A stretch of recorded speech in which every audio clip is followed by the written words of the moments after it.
Poetas do Mundo. A grande poesia na Rádio Transforma.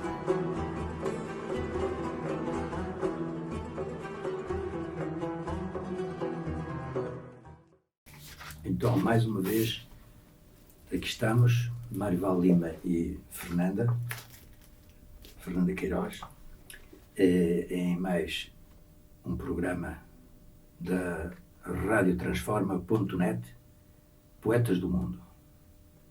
Hoje o poeta que vamos abordar é Manuel Bandeira, poeta nascido em 1886, no Recife, Brasil, e falecido em 1968, no Rio de Janeiro. Manuel Bandeira, um dos maiores, se não o maior poeta do movimento modernista da poesia brasileira, que tem alguns poemas que vamos aqui abordar, ou vamos aqui dizer. Antes, porém, devo apresentar o poeta, uma breve biografia, em que há alguns apontamentos curiosos. O Manuel Bandeira, cedo, ou seja, na idade muito jovem, creio que com 20 anos, foi-lhe detectado, foi infectado com tuberculose.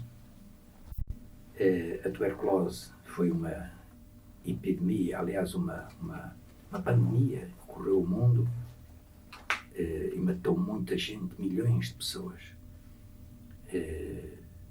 até se descobrir medicação que travou essa pandemia, uma infecção pelo bacilo de Koch. E hoje, praticamente, nos países desenvolvidos, pelo menos, nos países ricos, entre os quais se poderá considerar Portugal, a tuberculose praticamente está extinta. Nessa época em que, desgraçadamente, o Manuel Bandeira foi atingido, as armas químicas eram diminutas e o tratamento para quem podia fazê-lo era mudar de ares, como se costuma dizer, e para climas de altitude. Em Portugal era o Caramulo, a Serra do Caramulo. Gente do Ocidente ia para as montanhas da Suíça, onde havia sanatórios especiais para esse. O Manuel Bandeira foi para um sanatório Clavadel em 1913. Por curiosidade, neste sanatório, aí 10, 15 anos antes, tinha estado aí também o nosso poeta António Nobre, ele próprio vítima da tuberculose. E o António Nobre, infelizmente, não se livrou da morte por tuberculose em 1900, aqui no Porto. Em 1913, 1914, então, o Manuel Bandeira esteve internado. Felizmente salvou-se e, por curiosidade, esteve aí e conheceu, como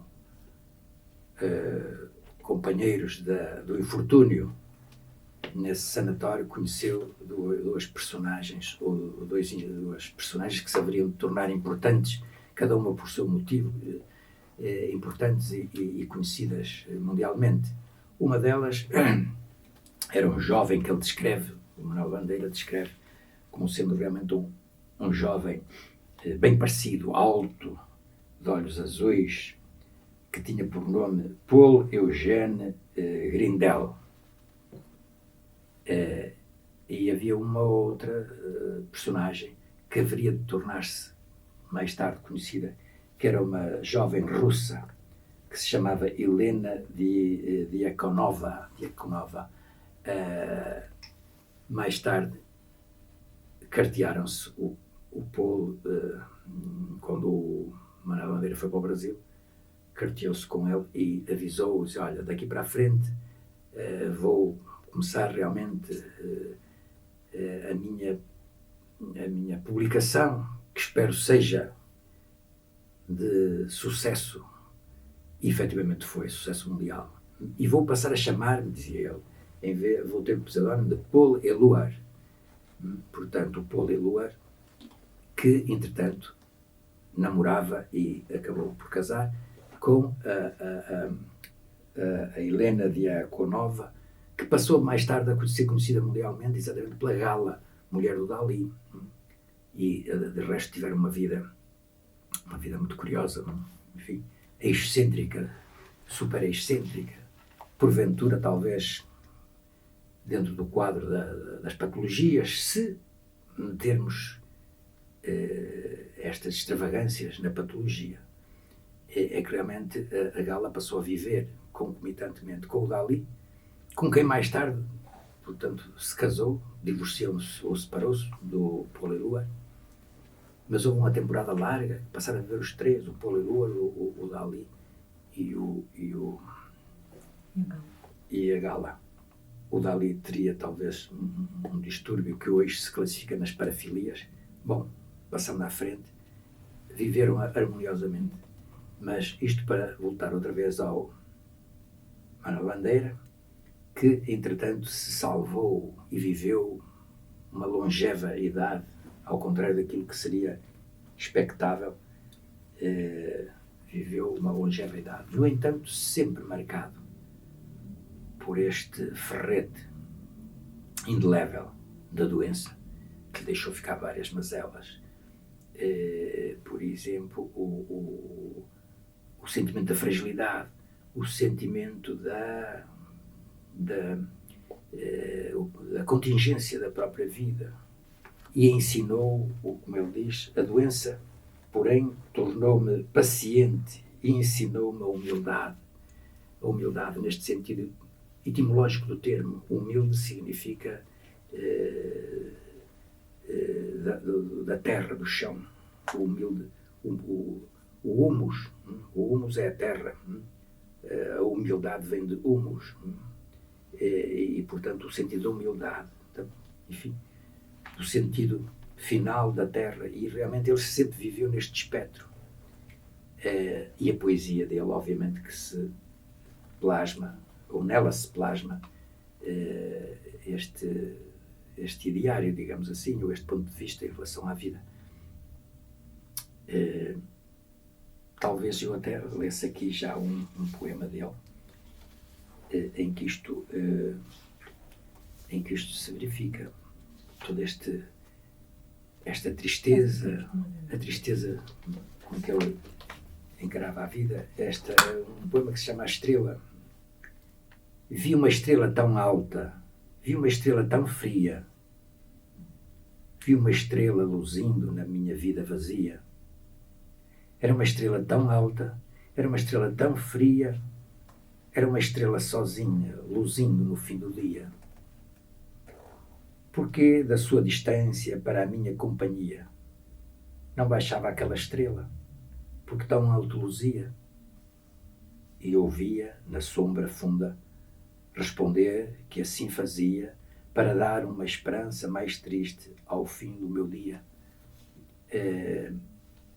Esta melancolia sempre foi o fio condutor de toda a poesia. Ele tinha razões para esta melancolia, porque realmente viveu, portanto, o pai desapareceu precocemente, a mãe também. Ele foi atingido por esta doença. A doença deixou-lhe então essas mazelas.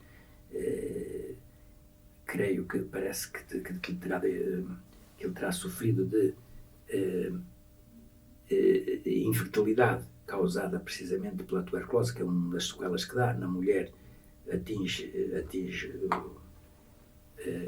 Pode provocar a esterilidade por atingindo as trompas de falópio, e, portanto, do aparelho genital feminino, e no homem exatamente também, provocando lesões que têm essa consequência. Devido a tudo isto, então, este homem foi um indivíduo que teve esta... Eu vou interrompê-lo. Se faz e favor. vou tomar então a liberdade de intervir Eu acerca. devia-lhe ter passado a palavra, desculpa. Né, Mas continua.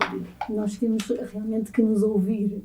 O que é, hoje em dia as pessoas não se ouvem, não é? As pessoas, Vou ter isso em conta, pai. Eu quero saber até casa. ou escutar, nem a ouvir, é mais a palavra escutar.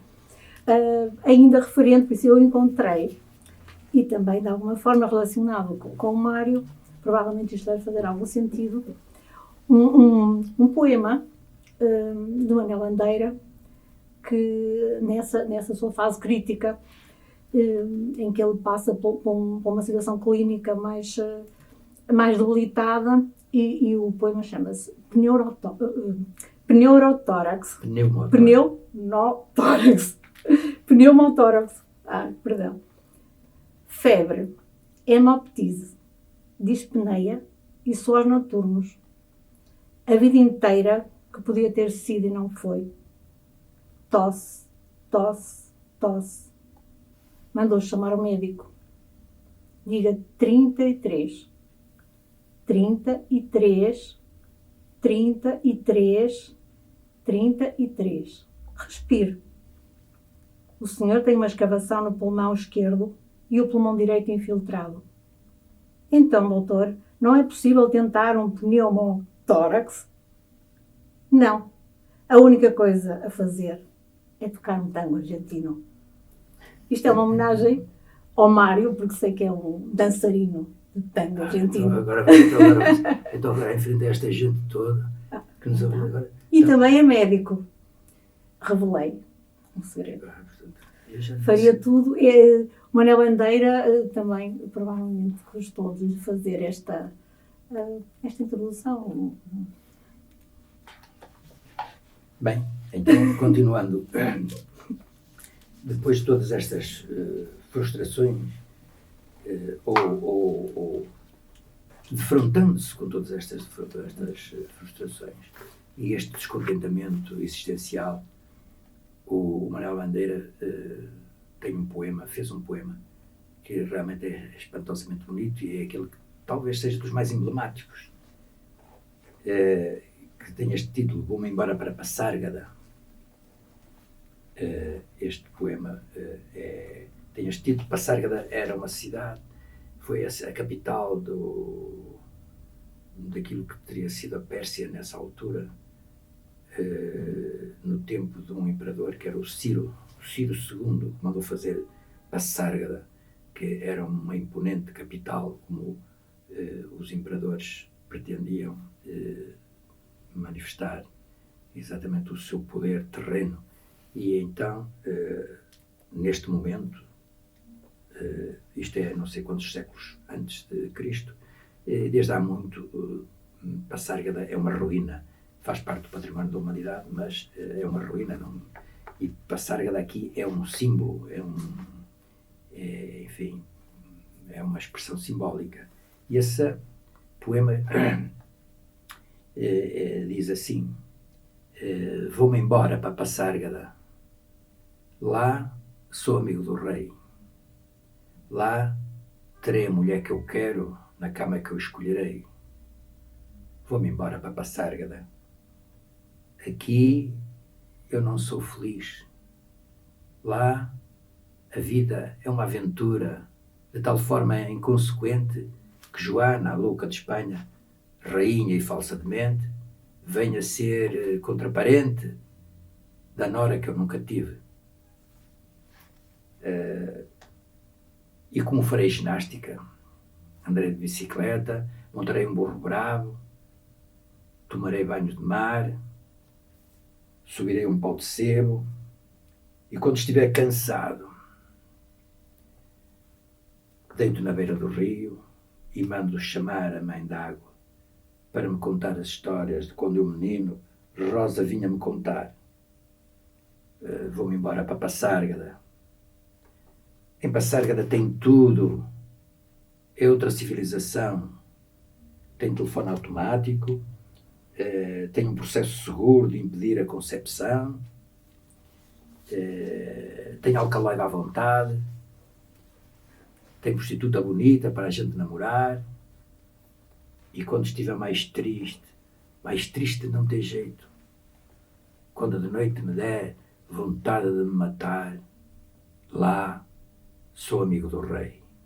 Terei a mulher que eu quero, na cama que eu escolherei. Vou-me embora para Passárgada.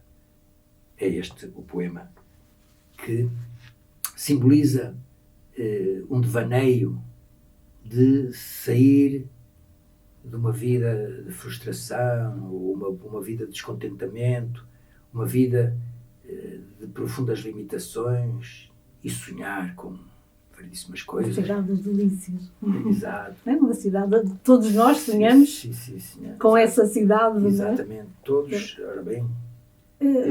Pois, eu- mas seria. Eu sonho. Também há aqui uma passagem pela infância dele, no fundo. É um anseio, ou ele tem lembranças. Lembranças carinhosas. Carinhosas da De quando infância. a Rosa, que a Rosa era uma espécie de aia. De babá. Sim. No Brasil. Contava-lhe histórias. E realmente, mesmo nas as suas poesias, elas são muito infantis. É um apontamento que ele faz que não sei se isso não o devolve a uma vida menos sofrida. A infância traz recordações de tal maneira agradáveis que ele refere em muitos poemas esse bem-estar que da infância. Muitos poemas, noutros livros, ele tem 5 livros mais, que é, por isso ele tem o Libertinagem, que é precisamente de onde foi extraído o Passárgada. E tem também outras poesias que para mim são as mais, provavelmente uma fase que Libertinagem, que realmente o nome Libertinagem é libertar-se do sofrimento das outras coletâneas, das outras antologias, que eu ia tentar ver o nome, que elas são Cinza das Horas, a Libertinagem, Ritmo Dissoluto, A Estrela da Manhã, A Lira dos 50 anos. São tudo livros, antologias, onde ele guarda esses exemplares de uma poesia que perdura, como o que leu e muitos outros. Que esta forma de também ele inserir,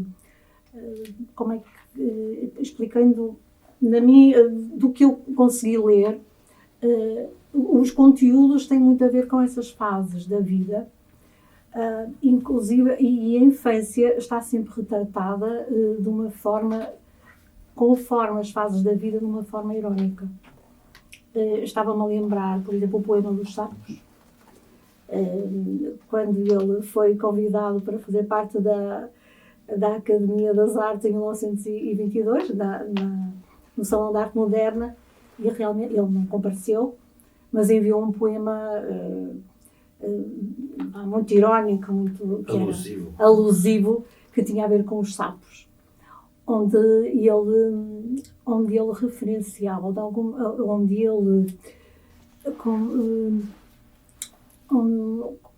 ele negava as suas tendências da poesia parnasiana, ou seja, da poesia francesa, e se declara como um poeta moderno, modernista. Aí já, sendo os sapos, assim, a alegoria... os sapos, a alegoria dos parnasianos. Dos parnasianos. E é interessante, eu se tiver aqui um bocadinho gostava de ler, porque o poema é muito extenso. E isso não se importar, eu sei que... Esfumando os papos, saem da penumbra os sapos. A luz os deslumbra em ronco que a terra. Berra o sapo boi. Meu pai foi à guerra. Não foi? Foi, não foi. O sapo tanoeiro, parnasiano aguado, diz: meu cancioneiro é bem martelado. Vede como primo e comer os hiatos, que arte e nunca rimo os termos cognatos. O meu verso é bom, frumento sem joio, faço rimas com consoantes de apoio. Urra, urra, o sapo boi. Meu pai foi rei, foi. Foi, não foi, foi, não foi. Para um poeta como Manuel Bandeira, realmente, apresentar um poema tão lúdico, no Brasil, este poema é apresentado no ensino primário, né? para as crianças. O que de antes foi um grito de revolução, ou de indignação, ou de mudança, acabou por ter uma repercussão também educativa e pedagógica. E será que o Manuel Bandeira, lá onde estiver, reverterá que uma negação dele teve um proveito para os nossos dias, contemporaneamente, com as crianças, né? E até para fazer o destrava-línguas, para que seja, isto foi, não foi, vem atos, sabes, estas rimas muito pueris, que acabam também por dar uma certa piada e esse estado infantil que ele partilha. Sim, é que no meio da tal melancolia, tristeza, que era o pano de fundo, ele tem... contempla a sua própria tristeza com alegria, digamos assim, com alegria. E com bonomia e com alguma felicidade. É curioso que realmente ele viveu assim, com muitos amigos, eles tinham umas tertúlias literárias e onde ele se manifestava exatamente com agrado à vida, não obstante exatamente tudo isto. E é curioso que depois, no fim da vida, que foi provecta, e sobretudo na expectativa que ele sempre teve de morrer,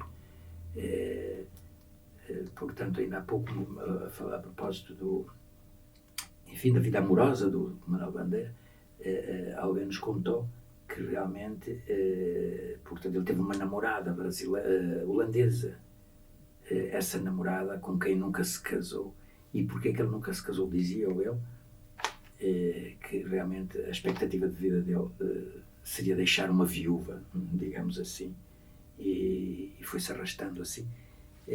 Curiosamente, antes de morrer, ele compôs aqui um poema muito interessante, que eu iria dizer no final desta apresentação, que não sei quanto tempo ainda temos para... temos... talvez 10 minutos, e portanto antes disso ainda antes deste poema final, que remata, é curioso que é uma espécie de manifesto final, curto manifesto final que ele faz em relação à vida. Testamento. E ao fim da vida, como? Um testamento. Não, é um manifesto, portanto portanto como é que se chama isto? Uma extrema-unção? Não, ele profere um libelo à vida, versos à morte. Mas antes disso, talvez pudéssemos dizer mais alguns poemas dele. Não sei se a Fernanda quererá dizer mais algum. Eu tentei, dentro dos... realmente deste enquadramento, ele tem poemas dedicados a Camões, tem poemas dedicados a António Nobre também, muito dentro do seu perfil literário, que eu tenho. Dentro de Camões, eu tento tirar sempre pequenos extratos, porque os poemas são longos. Não sei se... Ele era admirador da literatura portuguesa. Sim. Ele era um dos escritores que ele admirava imenso, era exatamente o Eça de Queiroz. Mas desculpe lá, então faça favor. Sim, Camões. Enquanto o fero canto ecoar na mente, da estirpe em que perigos sublimados plantou a cruz em cada continente. Não morrerá sem poetas nem soldados a língua que cantastes redundantemente, as armas dos varões assinalados. Camões. O poema dedicado a Camões. E já agora, António Nobre também. Tu que penaste tanto e cujo canto a ingenuidade santa do menino, que amaste os choupos ao dobrar do sino e cujo pranto faz correr o pranto. de António Nobre, são dois poemas dedicados, não é? A dois grandes escritores portugueses. Claro que isto cria também muita simpatia e muita empatia para falarmos sobre Ana Bandeira e irmos aprofundando a sua poesia, a sua vida, a sua forma de estar, a sua infância, o seu amor e a sua morte, que são os três, são as três premissas da poesia de Manuel Bandeira. Há aqui um outro problema muito, muito interessante que, de alguma forma, reflete a vida sentimental, por exemplo. Um desses poemas chama-se Anel de Vidro. Aquele pequenino anel que tu me deste, ai de mim, era vidro e logo se quebrou. Assim também o eterno amor que prometeste, eterno, era bem pouco e cedo se acabou.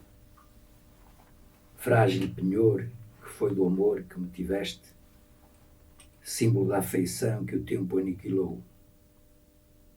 Aquele pequenino anel que tu me deste, ai de mim, era vidro e logo se quebrou.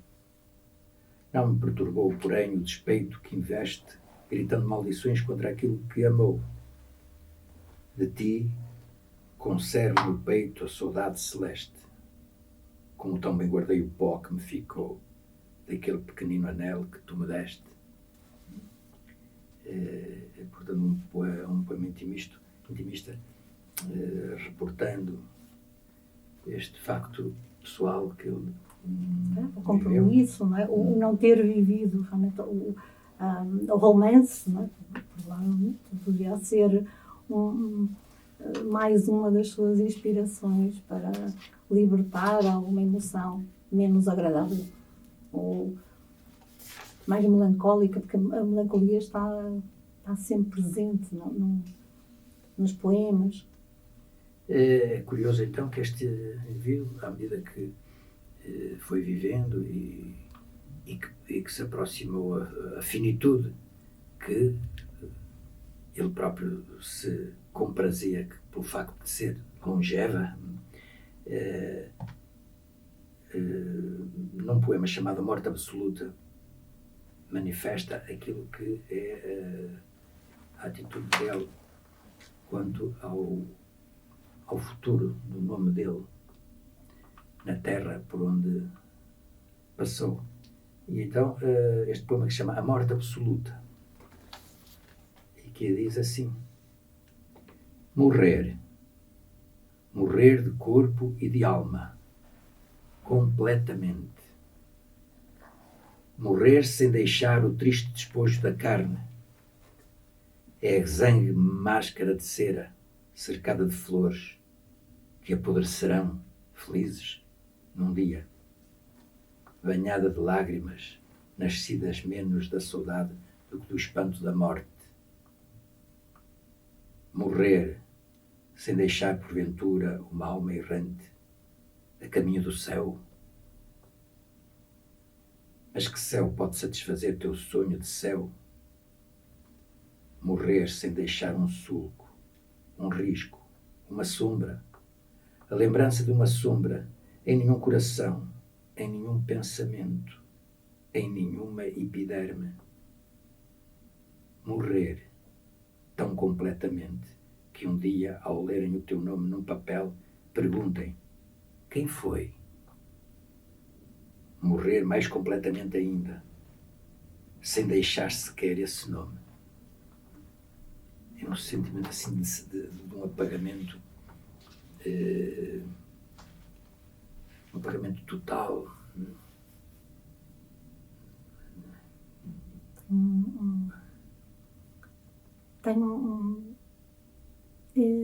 Eu acho que ele até tem algum prazer a dizer isso. Eu posso estar a dizer um grande disparate. Como que se morrer possa ser prazer, libertação do sofrimento. Encontro um bocadinho aí essa libertação do sofrimento. De alguma forma, o prazer também, porque... E uma coisa levada até ao fim, total, levada mesmo, que nem sequer o nome Manuel Bandeira, quem foi esse indivíduo? É curioso que realmente ele tenho aqui neste livro uma coisa que acho assim muito interessante. Muito interessante em conformidade com isto e que me faz lembrar inclusivamente o próprio Leonard Cohen, cantor e poeta, que quando estava próximo já também para morrer, faltava-lhe, isto é, ele não tinha uma data marcada, mas foi pouco tempo antes realmente dele morrer, também com 81, 82 anos.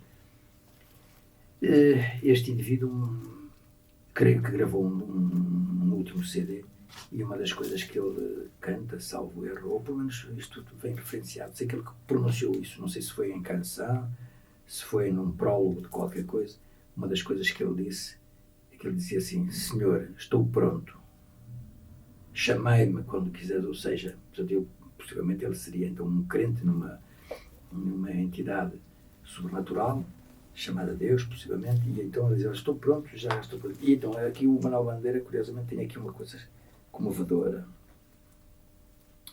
que diz assim: de facto, cheguei ao apaziguamento das minhas insatisfações e das minhas revoltas pela descoberta de ter dado à angústia de muitos uma palavra fraterna.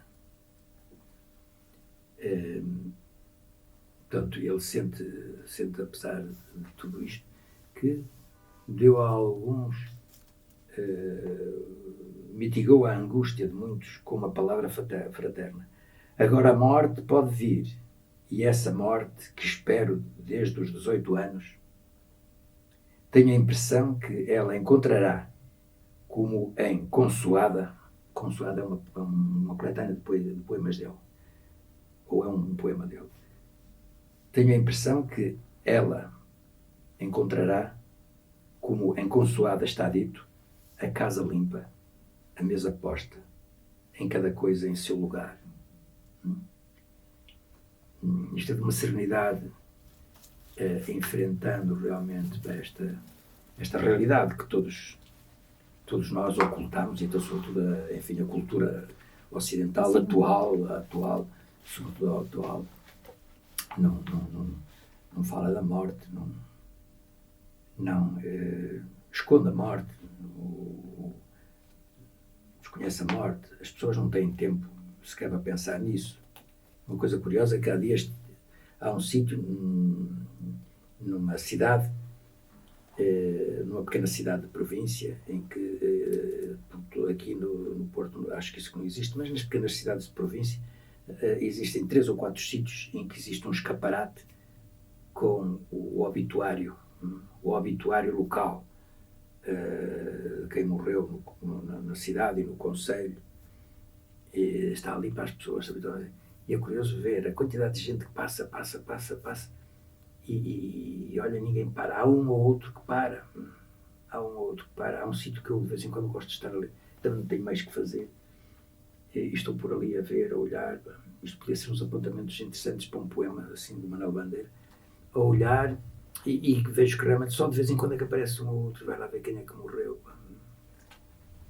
Portanto, nós ocultamos a morte. Este indivíduo, é curioso como é que ele serenamente encara a finitude e a morte com o arrumo identicamente ao arrumo da casa, da cozinha, tudo posto, tá, não sei o quê.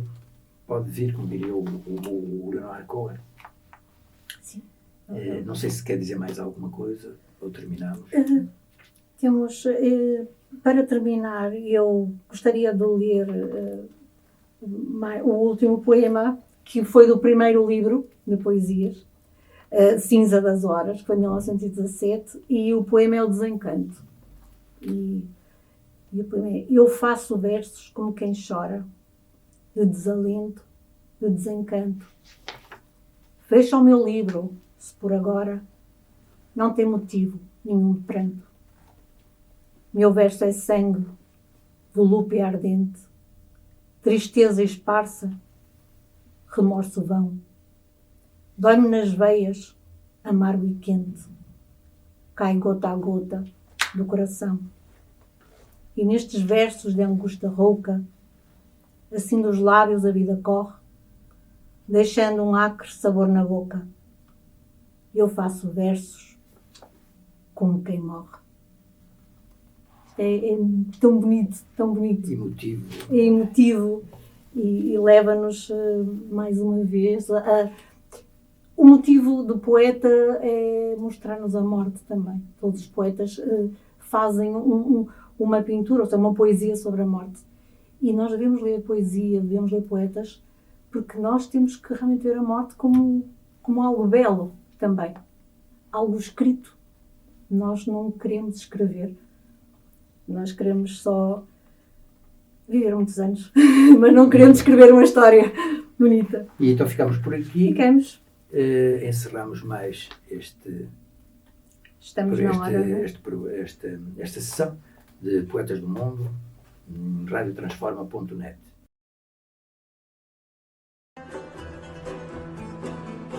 Poetas do Mundo. A grande poesia na Rádio Transforma.